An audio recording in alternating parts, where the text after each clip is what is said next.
वालेकुम। उम्मीद करना साढ़े तमाम जिम्मेदार भरा खैरियत दे नाल होणगे। जी भाई जान, जिवें कि तुसीं वेख सकते हो कि असीं अपने गन्ने के खेत दे विच इस टाइम मौजूद खड़े हाँ। अज साडा पानी दा वारा है। अज असीं अपने गन्ने के खेत दे विच दो चीज़ां दा इस्तेमाल कर रहे हैं। असीं उन्हां दा फायदा भी दसांगे कि उन्हां दे की फायदे ने। एक तो असीं यूरिया खाद इस्तेमाल कर रहे हैं, दूसरा जिहड़ा है असीं पोटाश SOP यानी कि इस्तेमाल कर रहे हैं। यूरिया सारे तमाम दोस्तों भरावां नूं पता है कि यूरिया किहड़े काम वास्ते इस्तेमाल की जाती है कि यूरिया दे नाल गन्ने का कद जिहड़ा ग्रोथरी जिहड़ी ग्रोथ वो वधदी है।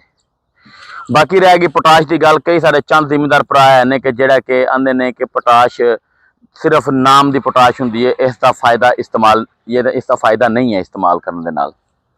अज असीं अपने भरावां नूं दसांगे कि इसका फायदा है। इसका फायदा की है कि जिहड़ा गन्ने का खेत यानी कि हुण फर्ज करो यह गन्ने का खेत तुसीं लगा लो। इस गन्ने के खेत दे विच अगर फर्ज करो कि गन्ना कमज़ोर है, गन्ना ग्रोथ नहीं कर रहा, गन्ना रुकिया होया है, उस दे विच असीं अगर यही पोटाश इस्तेमाल करांगे तो वह गन्ना यानी कि एक तो ताकत हो गन्ने नूं मिलेगी, गन्ना यानी कि जिहड़ा मोटा होएगा, गन्ने का यानी कच गन्ने नूं मिलेगा, गन्ना ग्रोथ अपनी वधाएगा। जिस टाइम गन्ने ने अपनी ग्रोथ वधानी है, गन्ने नूं कच मिलना है तो गन्ने ने अपने आप ऐटोमैटिकली मोटा होना है। दूसरा नंबर यह है कि इस दे नाल जिहड़ियां थल्लों जड़ दे विचों यानी कि जिहड़े शगुफे निकलने ने उन्हां दा भी बढ़ाओ ज़्यादा होना है।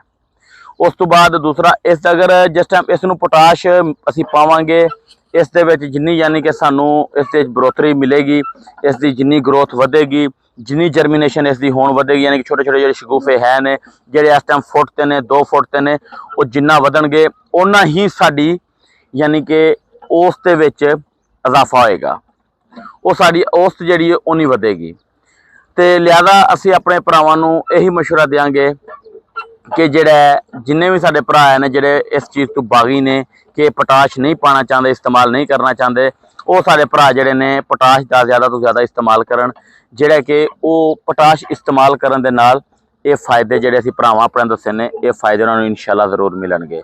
लिहाजा असीं अपने भरावां नूं अज तो तकरीबन 8-10 दिन बाद दोबारा अपने गन्ने की फसल का विजिट भी करवावांगे कि ये पोटाश के इस्तेमाल तो बाद साडा गन्ने का फसल का विजिट जिहड़ा है ये साडा चैक कर सकते हो।